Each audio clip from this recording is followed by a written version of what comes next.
Walaupun dia melakukan pidana, ketika si orang ini adalah peristiwanya adalah peristiwa perdata, Ya. itu harus dilepaskan karena itu peristiwa perdata bukan pidana gitu. Ini tuh bisa jadi senjata, ini Ya. bisa jadi senjata atau ini bisa jadi kartu as gitu ya Bang. Ya. Untuk advokat gitu. Nah, momentum atau waktu yang pas gitu Bang, bisa kita pakai senjata itu tuh kapan? Tapi kan kadang-kadang hukum kita tadi tidak bisa menjangkau, maka putusan hakim itulah yang kemudian bisa menjawab untuk apa? Adanya kepastian hukum.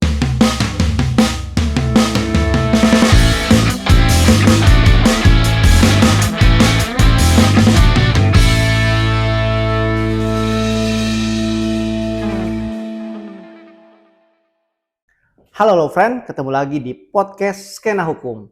Kali ini saya kedatangan sahabat saya. Beliau adalah advokat muda yang konon katanya baru disumpah menjadi seorang advokat. Beliau adalah Jody. Ya. Terima sehat. kasih. Sehat Jody ya. Alhamdulillah sehat. Ya, terima kasih sudah datang di podcast Skena Hukum, Bincang Hukum. Terima kasih juga Bang. Ya, ngomong-ngomong kemarin katanya sudah disumpah ya menjadi advokat ya. Iya Bang, belum lama inilah. Belum lama ya. Belum lama ini ya. Ceritakan dong untuk menjadi seorang advokat muda itu seperti apa? Iya. Yang pertama pasti kita perlu jadi sarjana hukum dulu Bang. Ya. Nah selanjutnya ada PKPA, pelatihan itu dilaksanakan 2 minggu biasanya. Terus selanjutnya ada ujian advokat. Di situ penentu kita lulus atau tidak. Kalau lulus bisa terus sampai ke penyumpahan. Tapi kita perlu minimal di umur 25 tahun gitu Bang. Oke. Jadi untuk PKPA itu di mana diadakannya? Di PKPA itu di organisasi gitu Bang. Di organisasi. Iya, jadi, oleh organisasi. Pendidikan itu oleh organisasi, kemudian ujian juga di organisasi advokat. Betul. Ya. Kalau untuk penyumpahannya di pengadilan tinggi. Karena disumpah menjadi seorang advokat. Iya, betul. Oke. Di pengadilan tinggi. Di pengadilan tinggi. Tapi ada usianya ya? Iya. Minimal tuh berapa tahun? Minimal 25 tahun, Bang. Oke, minimal 25 tahun. Jadi kalau anak di bawah umur 25 tahun belum bisa jadi advokat. Harus bersabar dulu kayaknya, Bang. Harus bersabar dulu. Ya. Ya memang betul tadi, Bang. Saya masih baru di dunia advokat, masih perlu banyak belajar lah. Perlu banyak experience. Karena Abang juga mungkin sampai saat ini mungkin ya, Bang, masih di dunia advokat. Ya. Perlu banyak wejangan lah, perlu banyak masukan dari Abang gitu. Nah, pengalaman Abang ini selama beberapa tahun lah Bang di dunia advokat itu seperti apa sih Bang? Ya, sebenarnya saya juga sama sih, nggak jauh beda dengan Jody ya. Siap. Jadi untuk menjadi advokat itu, pertama kita harus masuk, memilih dulu. Kalau sekarang kan organisasi advokat banyak banget ya. Banyak banget. Banyak banget. Kalau dulu saya memilih salah satu organisasi advokat, kemudian saya mengikuti pendidikan advokat sama dengan Jody tadi. Mungkin di sekitaran 2 atau 3 minggu, lalu kemudian setelah itu menunggu penjadwalan pengambilan sumpah. Bukan tes dulu ya. Tes dulu ya.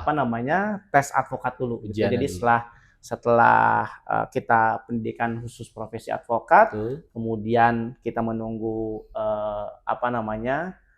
ujian advokat atau UPA gitu ya. Nah setelah nanti lulus baru kita penyumpahan. Tapi memang kalau saya dulu agak lama, karena dulu sebelum 25 tahun saya udah lulus, saya agak lama nunggunya ke penyumpahan gitu ya, sehingga baru disumpah itu setelah usia 25 tahun. Gitu. Dan memang saya menikmati di dunia advokat. Kenapa? Karena dunia advokat menurut saya dunia yang menarik, karena setiap case kita selalu belajar, setiap waktu kita selalu belajar, dan kita juga harus mau terus belajar gitu ya, jangan sampai kita ketinggalan informasi juga gitu. Nah gini Bang, beberapa minggu ke belakang saya tuh sering ya ngobrol nongkrong lah dengan teman-teman advokat baru khususnya dan beberapa rekan lah di organisasi saya. Nah salah satu isu yang sering mencuat itu soal jurisprudensi Bang. Nah saya kira para pendengar atau penonton Bincang Hukum juga mayoritas itu Gen Z ya Bang. Nah perlu pencerahan lah atau penjelasan yang ringan tapi masuk gitu Bang. Ya. Nah soal apa sih itu Bang, jurisprudensi itu apa? Ya memang ini pertanyaan menarik ya sebenarnya soal jurisprudensi dan bagaimana penggunaannya gitu ya. Memang soal jurisprudensi ini bukan sesuatu yang baru ya di Indonesia, karena Indonesia sendiri juga menggunakan jurisprudensi walaupun dia bukan negara common law gitu ya, bukan di Amerika gitu ya, tapi jurisprudensi juga masih dipakai di Indonesia gitu ya. Nah, kenapa dipakai di Indonesia? Karena kita sadar bahwa hukum kita itu kaku. Ketika hukum dibuat oleh pihak yang berwenang, pemerintah bersama DPR gitu ya, eksekutif dan legislatif, kadang-kadang hukum ini tidak bisa menjangkau perkembangan masyarakat. Nah, kan kira-kira begitu kan? Ya, betul. Nah, ketika tidak bisa menjangkau terhadap perkembangan masyarakat, lalu kemudian ketika ada case, ini bingung gitu ya, bingung. Nah, akhirnya bersengketa lah kan di pengadilan gitu ya. Nah, memang setiap putusan pengadilan itu namanya jurisprudensi. Nah, jadi semua putusan pengadilan namanya jurisprudensi. Tapi ingat, jurisprudensi itu ada dua. Ada jurisprudensi yang biasa, ada yang jurisprudensi yang tetap.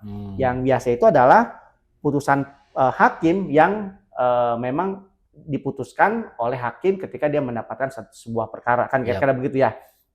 Tapi kalau yang tetap, biasanya ini yang punya ciri-ciri khusus gitu aja. Jadi jurisprudensi yang punya tetap itu ciri-ciri khusus dalam arti putusan ini sering diikuti oleh hakim-hakim yang lain. Karena dianggap putusan ini pertama, dia menjawab adanya kekosongan hukum, menjawab adanya kekaburan hukum gitu ya. Dan dia yang paling penting adalah punya nilai kebaruan hukum gitu ya. Jadi dia sesuatu yang bisa menerobos yang tidak ada dalam undang-undang. Kan dalam hukum Indonesia itu kan hakim sebagai corong undang-undang. Ya. Nah, tapi kan kadang-kadang hukum kita tadi tidak bisa menjangkau. Maka putusan hakim itulah yang kemudian bisa menjawab untuk apa? Adanya kepastian hukum. Jadi jangan sampai masyarakat itu mengadu ke pengadilan, tapi pengadilan mengatakan, oh tidak ada hukumnya, nggak bisa. Karena disitulah hakim diberikan kewenangan untuk berkreasi, ya, menemukan penemuan hukum, gitu ya. Nah, saya ibaratkan begini, ya. Jadi jurisprudensi itu ibaratnya kalau Jody nih, ya, udah menikah belum? Kebetulan saya belum. Belum. Nah, misalkan kalau Jody, misalkan ya menggebet seseorang, ya kan bahasa Gen Z kan menggebet orang, ya, menggebet seorang perempuan yang disukai, betul. Tapi mentok jalannya, gitu ya. Skill kurang mungkin. Skillnya kurang gitu ya. Skillnya kurang, mentok jalannya. Nah, biasanya apa yang kita lakukan? Nanya ke senior-senior. Kalau kondisinya begini tuh, gimana cara untuk bisa memecahkan masalah? Kalau ada senior yang bisa memecahkan masalah itu, dan sukses, dan kemudian metode itu diikuti oleh Jody, dan juga sukses, nah itulah yang kita sebut disamakan dengan jurisprudensi. Artinya apa? Hakim di situ berkreasi, memutuskan sesuatu yang tidak ada jalannya, diputuskan dalam jurisprudensi, dan itu dipakai oleh oleh hakim-hakim sebelumnya, gitu, atau setelahnya itu dipakai, gitu ya. Dan biasanya jurisprudensi ini dijadikan senjata bagi teman-teman advokat sebenarnya untuk membela klien. Jadi putusan bukan sembarang putusan. Nah, ya, putusan ini ajaib. Artinya apa? Ini bisa mendorong untuk adanya keadilan yang dibatasi oleh hukum yang kaku itu, gitu ya. Jadi diterobos lah, gitu ya. Nah, biasanya teman-teman advokat menggunakan dalam tanda kutip jurisprudensi untuk membela kliennya. Kan yang namanya advokat itu bagaimana caranya advokat seorang klien kita itu dibela, ya, dan kalau bisa, gitu ya, dilepaskan dari jeratan hukum itu sendiri, gitu ya, atau kita bela sampai kepentingan dia selesai. Gitu ya. Kan kira-kira begitu kan, gitu sih. Jadi intinya untuk menjaga tetap relevansi ya, Bang. Ya, betul. Menjawab tantangan zaman gitu mungkin. Betul. Tepat gak kalau misalnya saya bahasakan seperti itu, Bang? Ya, betul, karena hukum itu kan harus menjawab persoalan masyarakat, gitu kan. Dinamika masyarakat yang sangat cepat harus dijawab oleh hukum. Nah, sedangkan hukum yang dibuat kita kan oleh undang-undang kan kadang-kadang perubahannya kan lama. Nggak sampai ada yang 10 tahun, ada yang 20 tahun ya. Bahkan KUH pidana kita lama sekali kan perubahannya, gitu ya. Betul. Nah, maka disinilah hakim berkreasi untuk memutuskan sesuatu yang tidak ada hukumnya atau ada kekaburan hukum misalkan Baik, ya, sehingga kemudian putusan ini jadi hukum bagi hakim-hakim yang lain atau diikuti oleh hakim-hakim yang lain untuk nantinya diikuti gitu ya. Nah, tapi bagi advokat sendiri jurisprudensi tentu saja jadi senjata gitu ya, senjata untuk bagaimana kita bisa membela klien kita. Gitu. Nah, selain itu semua ya Bang, memang menarik ya. Selain itu semua yang tadi telah Abang jabarkan, secara menurut saya ringan sih Bang. Saya mudah paham, harapannya teman-teman juga mudah paham. Ya, betul. Nah, selanjutnya apa sih Bang yang menjadi syarat gitu ya?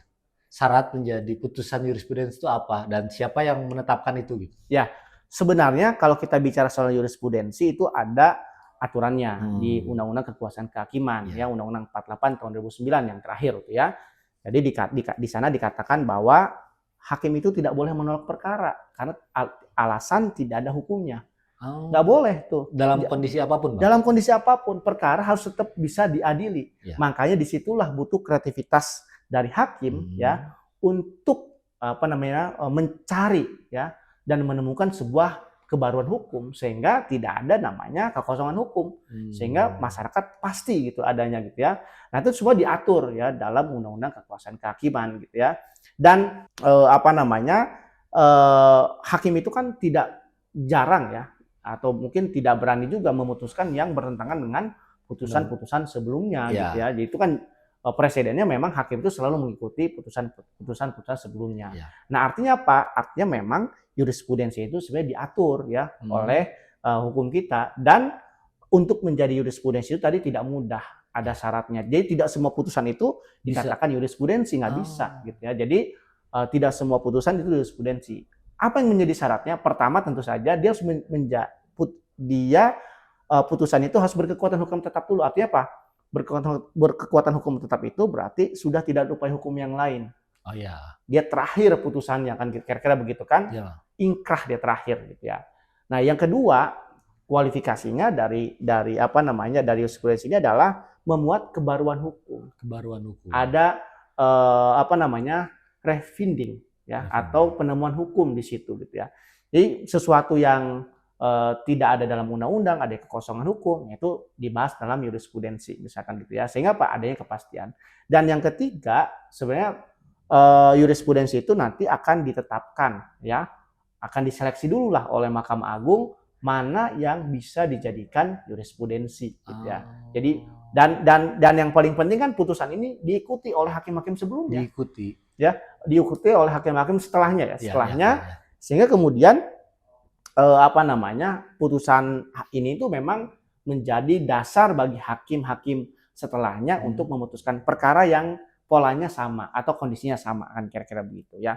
Jadi ada syarat-syarat yang nggak semua jurisprudensi bisa jadi jurisprudensi. Jadi makanya ada jurisprudensi yang biasa, ada yang tetap. Yang biasa itu yang putusan hakim yang biasanya gitu ya.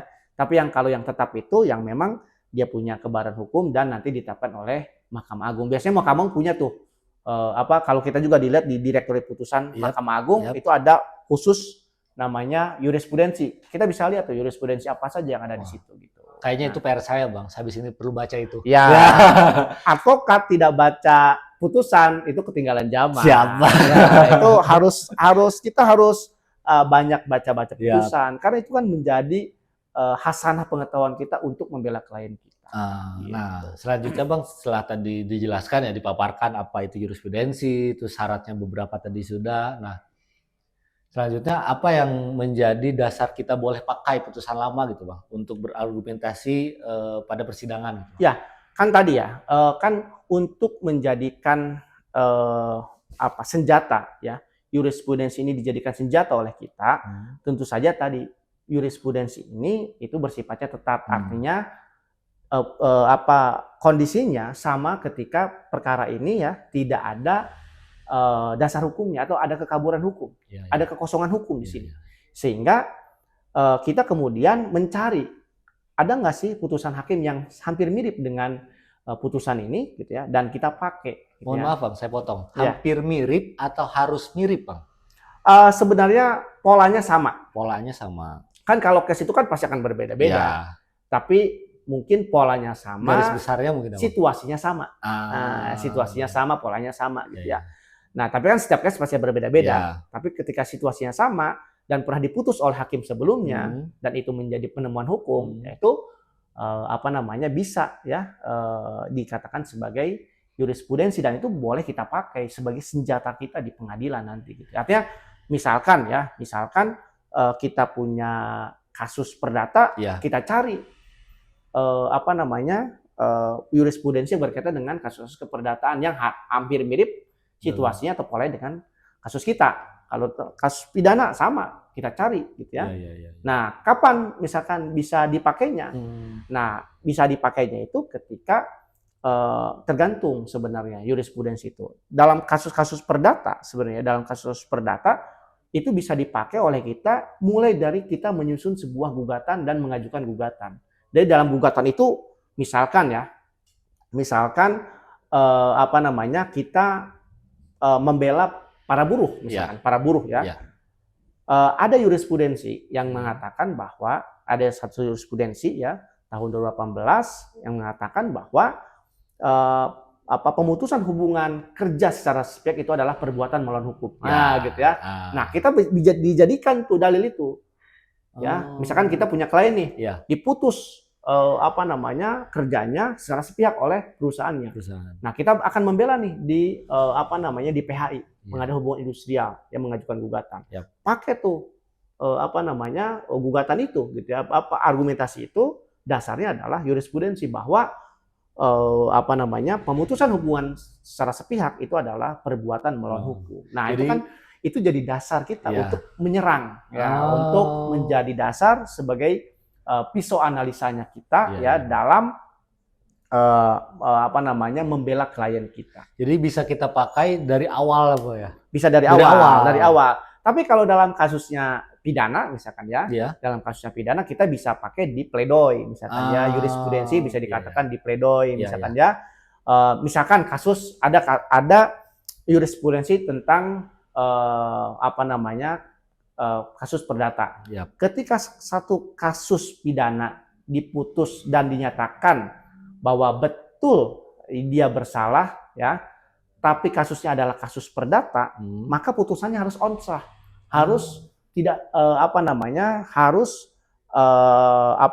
Putusan ini harus lepas. Jadi terdakwanya harus dilepas gitu ya. Nggak bisa diputus bersalah gitu. Walaupun dia melakukan pidana, ketika si orang ini adalah peristiwanya adalah peristiwa perdata, itu harus dilepaskan karena itu peristiwa perdata bukan pidana gitu. Artinya kan kalau kita punya klien seperti yang sama seperti itu, misalkan ada klien kita yang membuat perjanjian misalkan membuat membuat perjanjian, kemudian perjanjian itu kemudian dilaporkan gitu ya.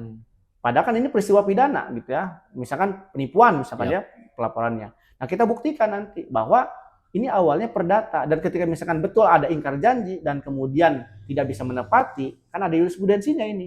Ya, jurisprudensinya orang dalam perjanjian nggak boleh dipidana. Gitu kan. Maka ketika dipidana harus dilepaskan. Harus onslah masanya, dia harus dilepaskan dari jeratan hukum pidana. Nah, itu kan menjadi senjata kita untuk membela klien kita. Gitu. Sebelum dilanjut Bang, saya merasa tergugah Bang, perlu banyak belajar mungkin ya.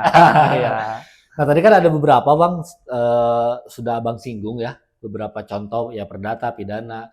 Cuman mungkin saya dan teman-teman mungkin perlu banyak contoh konkret lain gitu Bang soal putusan jurisprudensi Bang. Beberapa boleh di-spill Bang? Ya, misalkan jurisprudensi yang lain ya. Misalkan soal di pidana ya, misalkan soal kesaksian. Dalam ada satu jurisprudensi yang mengatakan bahwa kesaksian yang testimonium auditu atau saksi yang katanya dari orang lain itu tidak bisa menjadi bukti yang sah. Jadi kalau saksi itu memang harus merasakan betul, jangan keterangan yang diberikan karena memang cerita dari orang lain. Nah, atau dibuat-buat misalkan dari orang lain. Testimonial itu adalah keterangan dari diceritakan dari orang lain kemudian itu dijadikan kesaksian kesaksian oleh kita. Itu nggak sah. Itu salah satu dari jurisprudensi dalam konteks pidana ya. Kemudian sebenarnya banyak lagi ya dalam konteks pidana misalkan ada satu jurisprudensi bahwa ketika kita melakukan pembayaran misalkan melalui bilet atau giro nih ya, lalu kemudian ternyata bilet gironya itu kosong misalkan ya, setelah dicairkan kosong tuh biletnya. Nah, itu bisa dikategorikan sebagai penipuan walaupun awalnya perdata. Misalkan ya ada perjanjian pembayarannya pakai bilet bilet giro gitu ya. Nah, ketika dicairkan kosong gitu ya. Nah, itu jurisprudensinya mengatakan itu bukan lagi perdata tapi itu bisa pidana. Nah, jadi nggak bisa ngeles itu perdata. Nah, itu pidana. Nah, jadi banyak tuh sebenarnya ya. Banyak sebenarnya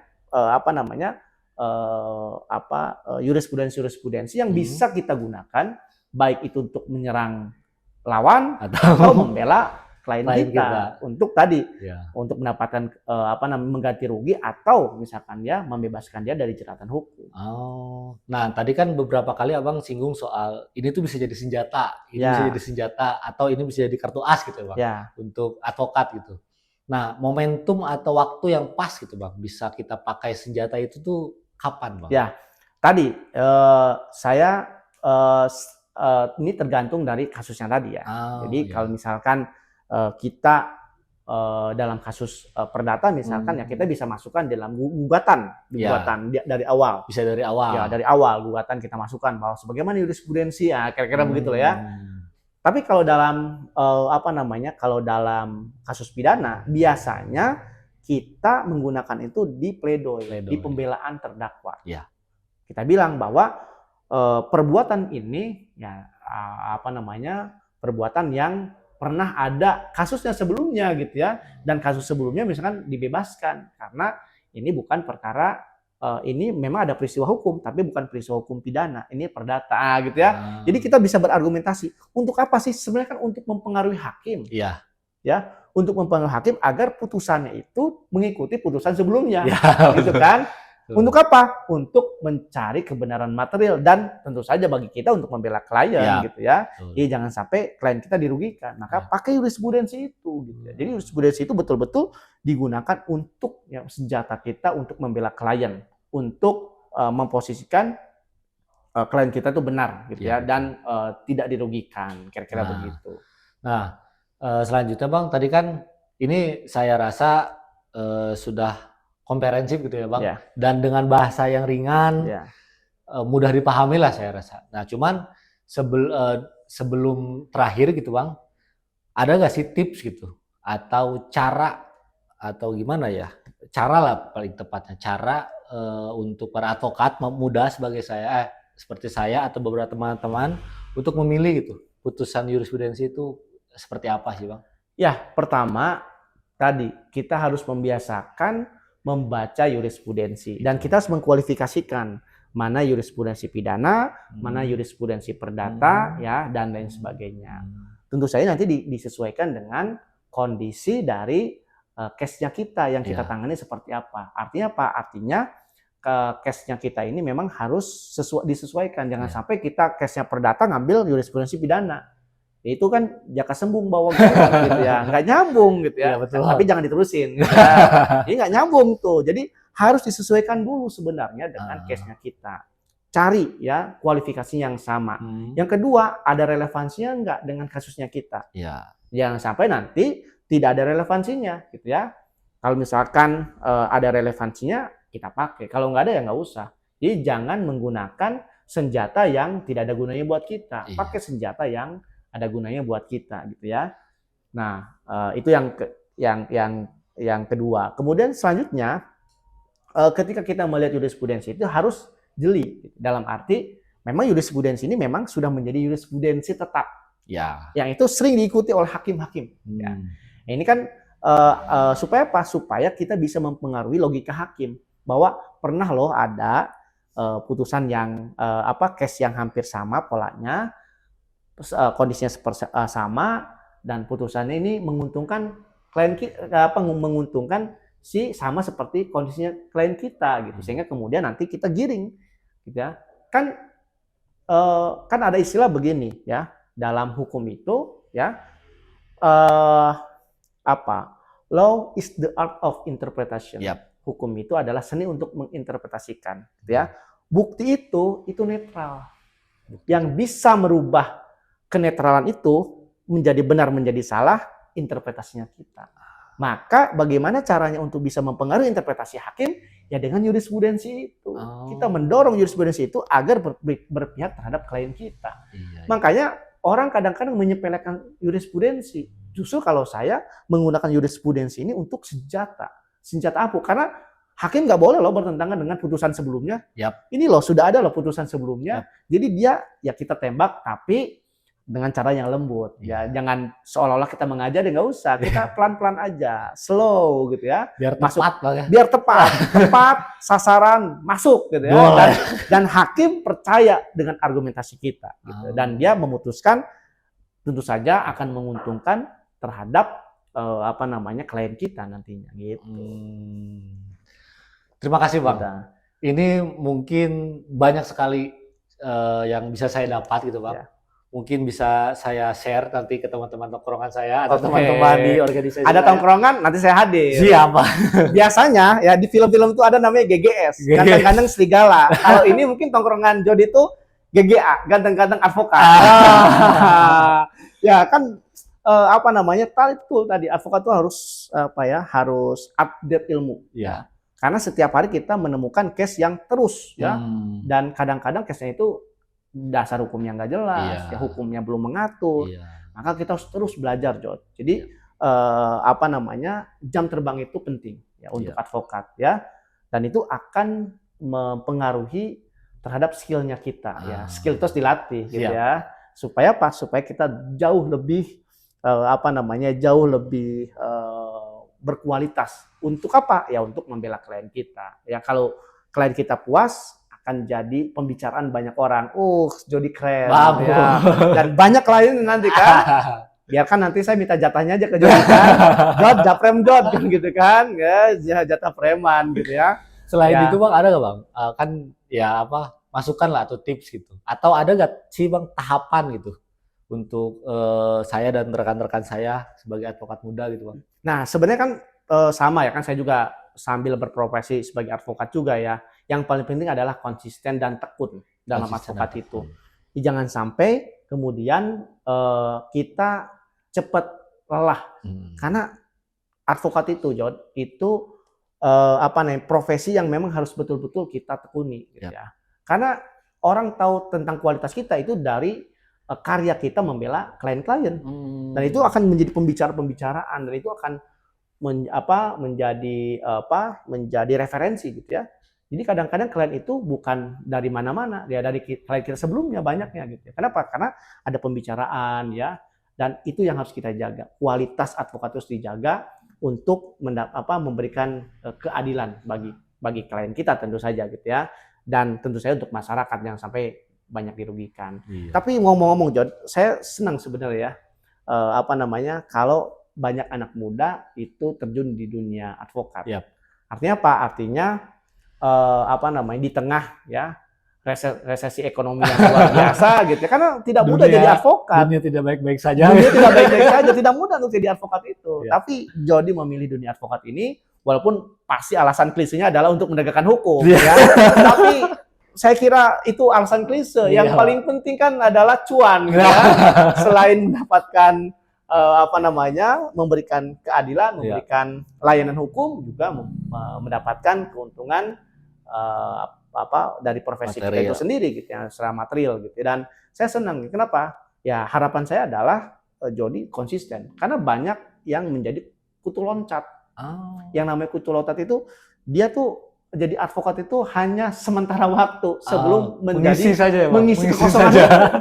kekosongan profesi aja gitu. Setelah itu dia loncat tuh jadi jaksa, jadi hakim. Atau ini gitu Bang, ya. bahasa teman-teman saya tuh, biar nggak disebut pengangguran. Ya, padahal pengacara itu pengangguran beracara gitu ya.